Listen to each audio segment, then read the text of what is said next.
చిన్న ప్రార్థన చేస్తాం. పరిశుద్ధమైన మా తండ్రి, జయంగలమనైన మీ బంగారు పాదాలకు స్తోత్రాలు, వందనాలు చెల్లిస్తుంటున్నాం. ఈ ఉదయకాల సమయంలో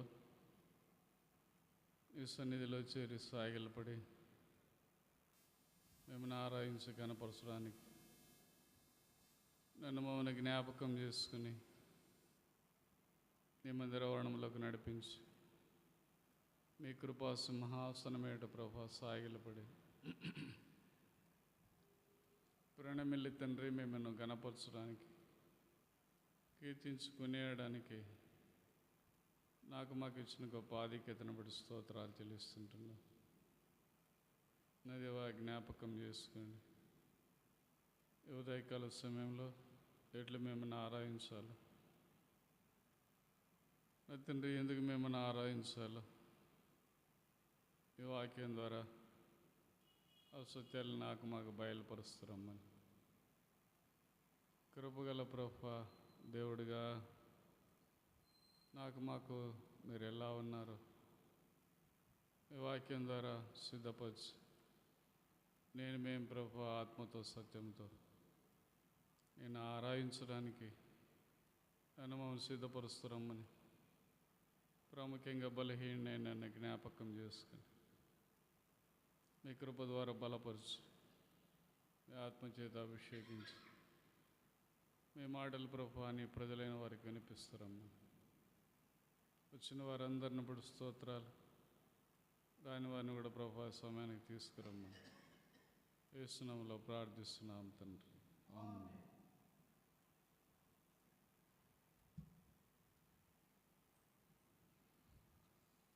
కీర్తనకారుడైన దావీదు ఈ కీర్తన రాస్తూ ఉన్నట్టుగా మనం గమనిస్తూ వస్తాం. దావీదుని ఏ విధంగా నేను చంపాలని సౌలు ప్రయత్నిస్తూ కొంతమందిని చంపడానికై దావీదు యొక్క ఇంటికి పంపుతూ వచ్చాడు. వాళ్ళంతా దావీదు ఇంటి చుట్టూ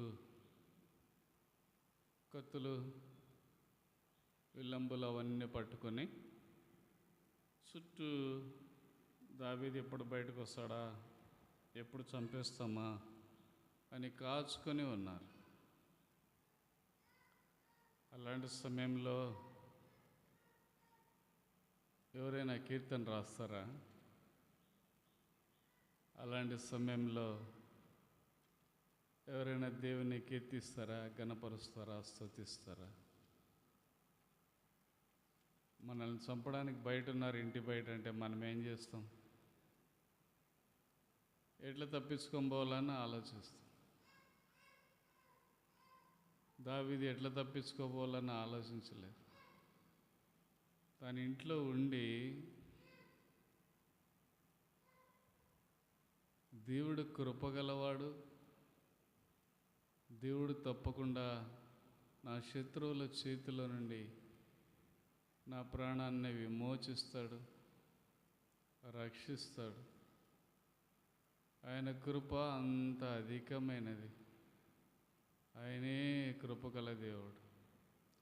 అందును బట్టి నేను ఆయన్ని కీర్తిస్తాను, ఆయన్ని స్తుతిస్తాను, ఆయన గణపరుస్తాను అని చెప్పేసి అంటున్నాను. కాబట్టి ఈ భాగాన్ని మనం చదువుకున్నప్పుడు నిజంగా మనకు ఆశ్చర్యమే మానదు. ఇక్కడ అంటున్నాడు 16వ వచనంలో కూడా, ఆపద్దినమున నాకు ఆశ్రయంగా ఉన్నావు, నీ బలమును గూర్చి కీర్తించేదని, నీ కృపను గూర్చి ఉత్సాహగానము చేసేది. దావీదు దేవుణ్ణి ఎలా చూస్తూ వచ్చాడు అని చెప్పేసి అంటే, దేవుడు అత్యంత కృపగల దేవుడు అని తాను చూస్తూ వచ్చాడు. అందును బట్టి ఆయన నన్ను రక్షిస్తాడు, అందును బట్టి ఆయన నన్ను కాపాడుతాడు. కృపగల దేవుడు, కృపగల దేవుడు. ఉదయం నుండి రాత్రి నేను పడుకునేంత వరకు తన కృపను నాకు తోడుగా ఉంచే దేవుడు అనే సత్యాన్ని దావీదు గుర్తిస్తూ వచ్చు. కాబట్టి వాస్తవంగా కృప అనేది ప్రభు అయిన యేసుక్రీస్తు ఈ లోకానికి వచ్చిన తర్వాత, ఆయన శిలువలో మరణించిన తర్వాత ఆయన కృపను గురించి నీవు నేను మనము గుర్తిస్తూ వస్తాము, తలపోసుకుంటూ వస్తాము, జ్ఞాపకం చేసుకుంటూ వస్తాము. ఆశ్చర్యకరమైన సంగతి ఏమంటే, క్రీస్తు ఇంకా జన్మించక పూర్వమే, క్రీస్తు పూర్వమే దాదాపు 1070 సంవత్సరంలో దావీదు దేవుని యొక్క కృపను గూర్చి కీర్తిస్తున్నట్టుగా, ఘనపరుస్తున్నట్టుగా ఈ భాగంలో మనం గమనిస్తూ వస్తాం. దావీదు తనకు రాసిన కీర్తనలన్నిటిలో దేవుని యొక్క కృపను అత్యధికంగా తను అనుభవిస్తూ వచ్చాడు. కీర్తనల గ్రంథము 31వ అధ్యాయం, కీర్తనల గ్రంథము 31వ అధ్యాయం 7వ వచనం. కావున నీ కృపను బట్టి నేను ఆనందభరితుడై సంతోషించేదను. నీవు నా శత్రువుల చేత నన్ను చెరపట్టలేదు. కాబట్టి దేవుని యొక్క కృపను తాను గుర్తిస్తూ వచ్చాడు. ఇక్కడ అంటున్నాడు 31లో దావీదు, ఆయన కృపను బట్టి నేను ఆనందభరితుడనైతు. ఆనందభరితమైన కృపను తాను చూస్తూ వస్తున్నాడు దేవునిలో. కాబట్టి దేవుని యొక్క కృపను బట్టి నేను ఆనందిస్తాను, దేవుని యొక్క కృపను బట్టి నేను సంతోషిస్తాను అని దావీదు ఈ కీర్తన తను పాడుతూ ఉన్నట్టుగా మనం గమనిస్తూ వస్తాం. కాబట్టి ఎప్పుడో క్రీస్తు పూర్వమే తాను చూసిన కృప చాలా స్వల్పమైనది. అయితే క్రీస్తు మరణించిన తర్వాత యేసుక్రీస్తు కనపరిచిన కృప అనేది చాలా అత్యున్నతమైనది. అందువల్ల మనం గమనిస్తూ వచ్చినట్లయితే ఎఫెసీయులకు రాసిన పత్రిక 2వ అధ్యాయం 8వ వచనంలో అంటున్నాడు, మీరు కృపను బట్టి రక్షింపబడి ఉన్నారు, ఇది మీ వలన కలిగినది కాదు, దేవుని యొక్క వరమే అంటాడు. కాబట్టి ఆ పట్టణంలో ఉండే ఎఫెసీయులు చాలా విగ్రహారాధకులుగా జీవిస్తూ వచ్చారు. ఎఫెసీ పట్టణంలో ఒక దేవత ఉంది, ఆమె పేరే డయానా అని చెప్పేసి అంటారు. అక్కడ ఒక దేవాలయం ఉంది. ఆ దేవాలయానికి 1000 స్తంభాలు ఉన్నాయన్నమాట.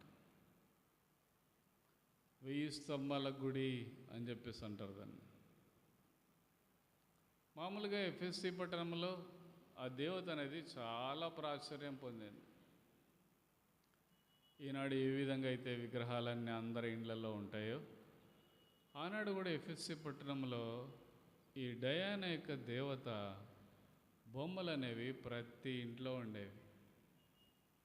ఆమెను ఎంతో ప్రేమించేవారు, ఆమెను ఎంతో ఘనపరిచేవారు, ఆమెను ఎంతో పూజించేవారు, ఆమెకు బలులన్నీ అర్పిస్తూ ఉండేవారు.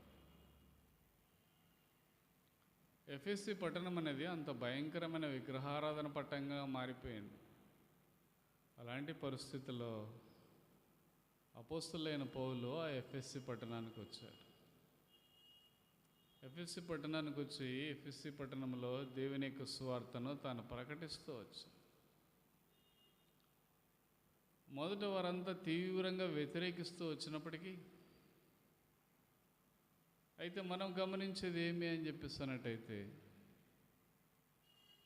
మామూలుగా పౌలు ఎక్కడైనా పోతే మహా అంటే 1 సంవత్సరము 6 నెలలు, లేకపోతే కొరింథీ సంఘంలో దాదాపు 1.5 సంవత్సరాల కాలం 18 నెలలు అక్కడ ఉన్నాను అని చెప్పేసి నేను రాస్తూ వస్తాడు పౌలు. అయితే ఆశ్చర్యకరమైన సంగతి ఏమంటే, ఎఫెసీ పట్టణంలో 3 సంవత్సరాలు ఉన్నాడు ఆయన. 3 సంవత్సరాలు అక్కడుండి 3 సంవత్సరాలు సువార్త ప్రకటించి 3 సంవత్సరాలు దేవుని యొక్క రాజ్య సువార్తను బయలుపరిచి ఎఫెసీ పట్టణంలో ఉండే అనేక విగ్రహారాధికుల్ని తను మారుస్తూ వచ్చాడు. చాలామంది ఎఫెసీ పట్టణంలో మంత్రగాళ్ళు ఉండేవాళ్ళు. మాయల మంత్రాలు చేసేవాళ్ళు ఉండేవాళ్ళు, తాయెత్తులు కట్టేవాళ్ళు ఉండేవాళ్ళు. ఆశ్చర్యకరమైన సంగతి ఏమంటే అపోస్తల కార్యముల్లో మనం గమనిస్తూ వస్తాం ఎఫెసీ పట్టణాన్ని గురించి. అక్కడ రాయబడిన మాట ఏమంటే ఆ ఊర్లో ఉండే మంత్రగాళ్ళందరూ తమ మంత్రతంత్రాల పుస్తకాలన్నిటినీ కాల్చివేసిరి అని రాయబడి. పౌలు ఎంత బలంగా సువార్త ప్రకటించాడు వాళ్ళకి అని చెప్పేసి అంటే అక్కడుండే వాళ్ళంతా వాళ్ళ పుస్తకాలన్నిటినీ కాల్చివేశారు. కాల్చివేసి ప్రభు అయిన యేసుక్రీస్తుని తమ యొక్క సొంత రక్షకునిగా అంగీకరిస్తూ వచ్చారు. అందుని బట్టి పౌలు ఎఫెసీ సంఘానికి రాస్తూ అంటున్నాడు, ఎఫెసీలారా మీరు రక్షింపబడ్డారు అని చెప్పేసి అంటే కేవలము దేవుని యొక్క కృప, లేకపోతే మీరంత భయంకరమైన విగ్రహారాధికులు. అలాంటి మీరు రక్షింపబడ్డారంటే దేవుని యొక్క కృప. అది మీ వలన కలిగినది కాదు, ఇది మా వల్లనే కలిగిందని మీరంతా అతిశయిస్తున్నారు. అయితే అది దేవుని వరమే అని చెప్పేసి అంటున్నారు. కాబట్టి నీ జీవితంలో నా జీవితంలో కూడా నీవు నేను రక్షింపబడ్డాము అంటే మన జీవితంలో ఈ లోకంలో కలిసిపోయి విగ్రహారాధికులుగా ఉంటున్న మన జీవితంలో, లోకం వెంట పరిగెడుతున్న మన జీవితంలో రక్షణ, విమోచన, పాప క్షమాపణ కలిగింది అని చెప్పేసి అంటే అది కేవలం దేవుని యొక్క కృప అనే సత్యాన్ని నీవు నేను గుర్తించాలి. అందుకోసమే ఇక్కడ అంటున్నాడు, ఆయన కృపను నేను తలుచుకున్నప్పుడు నేను ఆనందిస్తాను. ఆయన కృపను తలుచుకున్నప్పుడు నేను సంతోషభరితుడవుతాడు అంటే దావీదు. ఎప్పుడైనా నువ్వు నేను మనం అట్లా అయినామా? ఆయన ఇచ్చిన రక్షణను బట్టి, ఆయన ఇచ్చిన విమోచనను బట్టి, పాప క్షమాపణను బట్టి ఎప్పుడైనా మనం అట్లా సంతోషించినామా? ఆనందభరితులమైనామా? మత్తయి సువార్త 2వ అధ్యాయం 10వ వచనం. వారు ఆ నక్షత్రమును చూసి అత్యానందభరితులై ఇంటిలోనికి వచ్చి తల్లి అయిన మరియను ఆ శిశువుని చూసి సాగిలపడి ఆయనను పూజించి తమ పెట్టెలు విప్పి బంగారు సాంబ్రాణి బోలములను కానుకగా ఆయనకు సమర్పించిరి. కాబట్టి ఇక్కడ మనం చూస్తున్నాం ముగ్గురు వ్యక్తుల్ని, షడ్రక్, మామూలుగా జ్ఞానుల్ని. వీళ్ళు ఎవరంటే క్యాస్పర్, ఆ తర్వాత బెల్షస్సర్, ఆ తర్వాత వచ్చేసి మైఖేల్. వీళ్ళు ముగ్గురు జ్ఞానులు. వాళ్ళ పేర్లు ఇక్కడ రాయబడలేదు కానీ బైబిల్లో మామూలు కొన్ని గ్రంథాల్లో వాళ్ళ పేర్లు లెక్కిస్తూ వచ్చారు. కాబట్టి తూర్పు దేశం నుంచి, అనగా మన తూర్పు ప్రాంతం నుంచి వెళ్ళిన ఈ జ్ఞానులు ప్రభు అయిన యేసుక్రీస్తుని ఆరాధించట్లో ఇక్కడ రాయబడిన మాట ఏమి అని చెప్పేసి అంటే వాళ్ళు అత్యానందభరితులై, ఆడుండేది ఏం పెద్ద యేసుక్రీస్తు కాదు.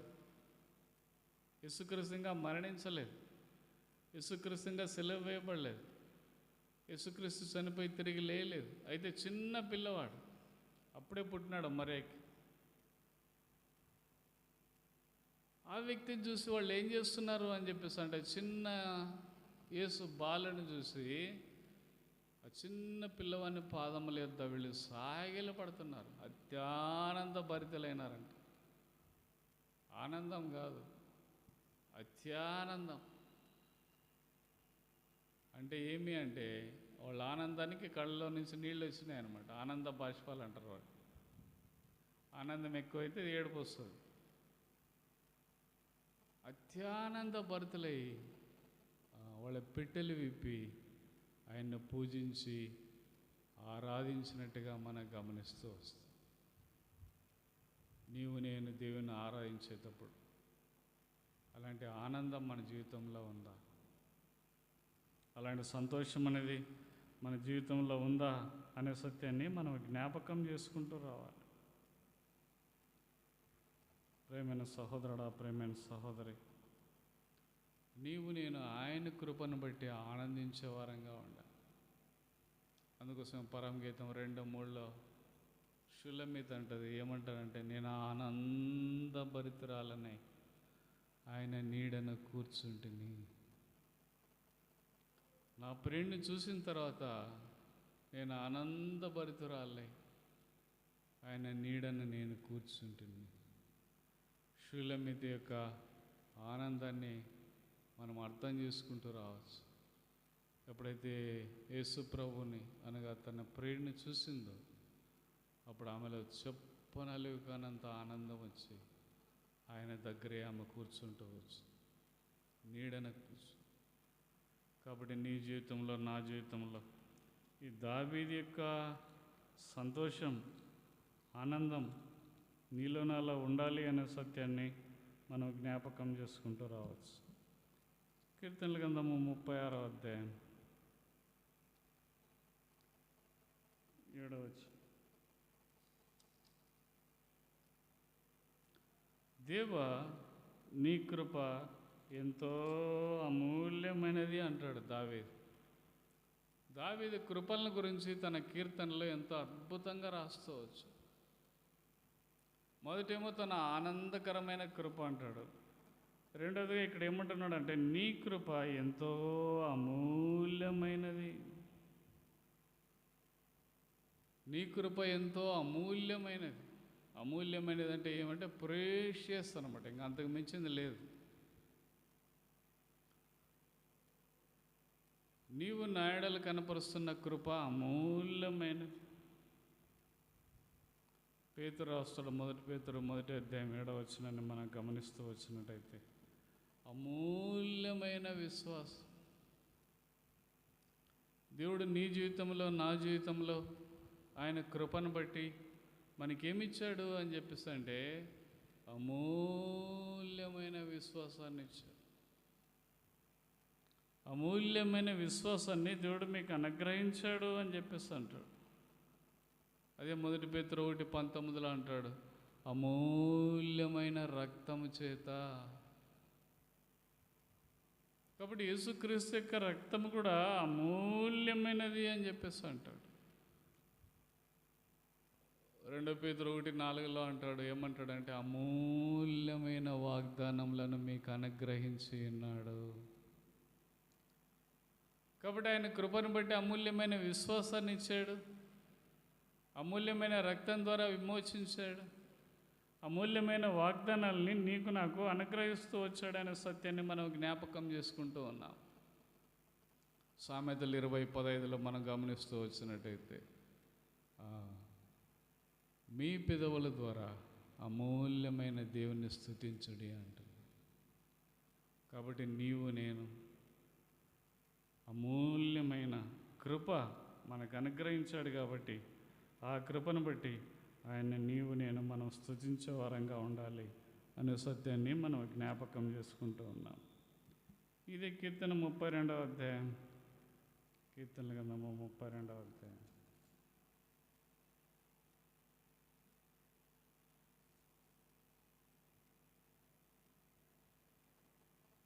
10వ వచనం. దావీదు ఏమంటున్నాడు అని చెప్పేసి అంటే, యెహోవా యందు నమ్మిక ఉంచువానిని అంటే కృప ఆవరించుచున్నది అని చెప్పేసి అంటాడు. కాబట్టి సంతోషభరితమైన కృప అంటాడు, అమూల్యమైన కృప దేవుడు నాకు ఇచ్చాడు అంటున్నాడు. ఇక్కడ మూడవదిగా ఏమంటున్నాడు అని చెప్పేసి అంటే, ఆవరించిన కృప. కాబట్టి దేవుని యొక్క కృప నా చుట్టూ ఆవరించి ఉంది. ఎప్పుడు నా చుట్టూ దేవుని యొక్క కృప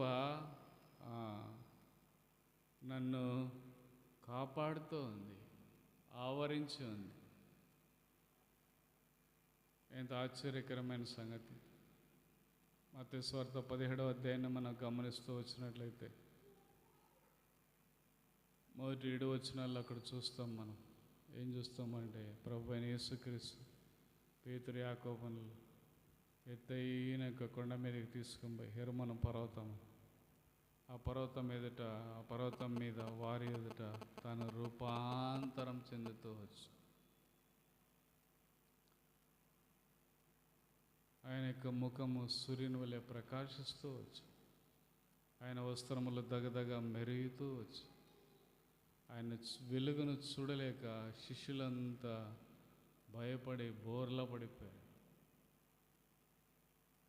ఆ తర్వాత ఆశ్చర్యకరమైన సంగతి ఏమంటే శిష్యులు ఏం చూస్తూ వచ్చారంటే ఒక మేఘమును వారిని ఆవరింపగా. కాబట్టి దేవుని యొక్క కృప అనేది ఒక మేఘం వల్లే వాళ్ళు ఆవరిస్తూ వచ్చు. దేవుడు తన కృపను తన శిష్యులకు బయలుపరుచుకుంటూ వచ్చాడు. తన ప్రత్యక్షతను కనపరుచుకుంటూ వచ్చాడు. అందును బట్టి శిష్యులందరిలో ఆ 3 శిష్యులు ప్రత్యేకమైన శిష్యులుగా ఉండిపోతూ వచ్చారు. నీ జీవితంలో, నా జీవితంలో దేవుని యొక్క కృప అనేది మేఘం వలె అనేక సార్లు మనల్ని ఆవరిస్తూ వస్తుంది. అందును బట్టి నీవు నేను దేవుని యొక్క ప్రత్యక్షత అనుభవంలోనికి వస్తుంది. కాబట్టి ఆ సత్యాన్ని నీవు నేను మనము ఎరిగిన వారమై దేవుని ఆరాధించాలని చెప్పేసి దేవుడు కోరుతూ ఉన్నాడు. కీర్తనల గ్రంథం 86వ అధ్యాయం, కీర్తనల గ్రంథం 86వ అధ్యాయం 17వ వచనం.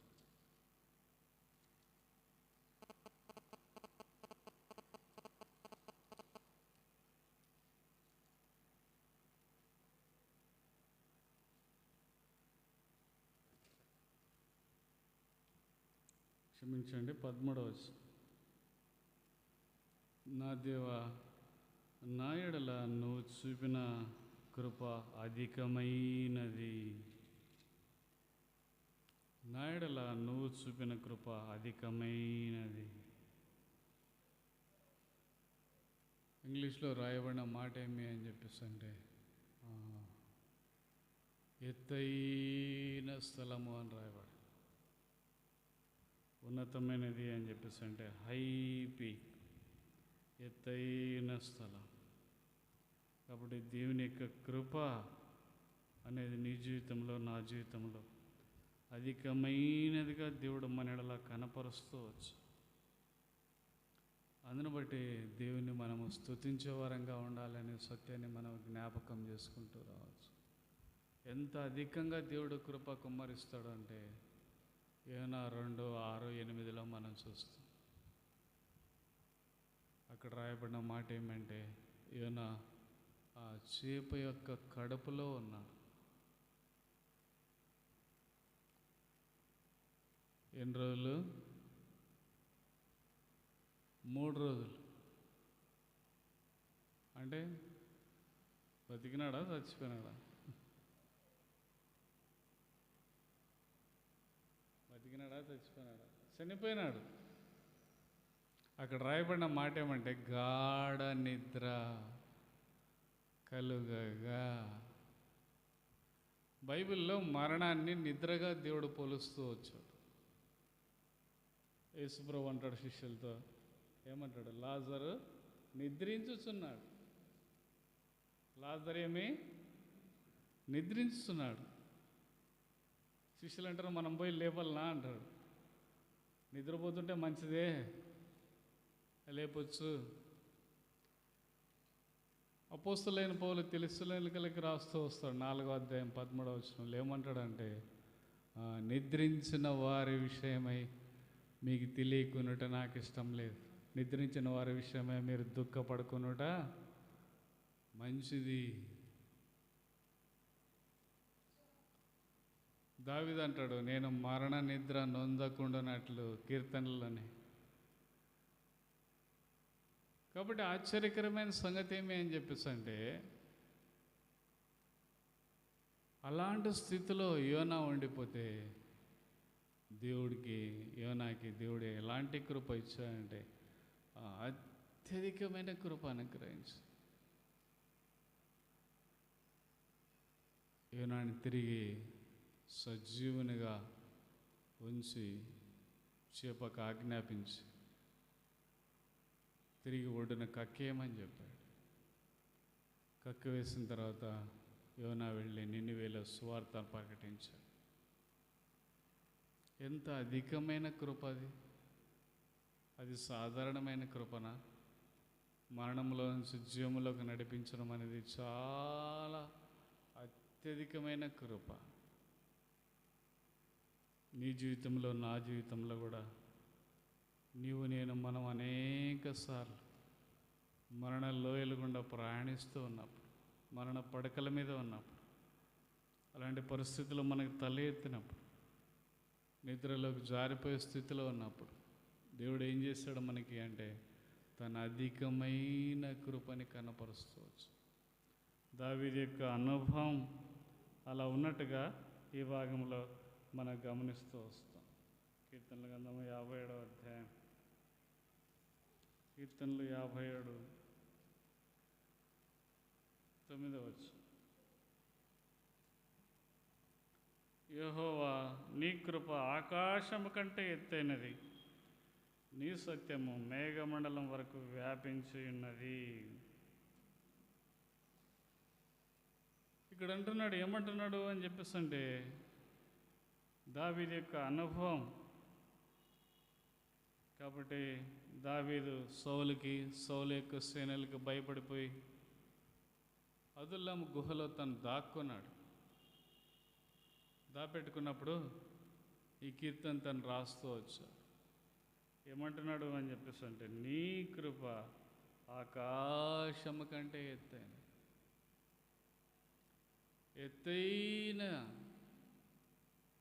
నీ కృప ఎలా ఉందంటే భూమి మీద నుండి ఆకాశానికి ఎంత ఎత్తుందో అంత ఎత్తు ఉంది. ఆకాశం అంత విశాలంగా ఉంది.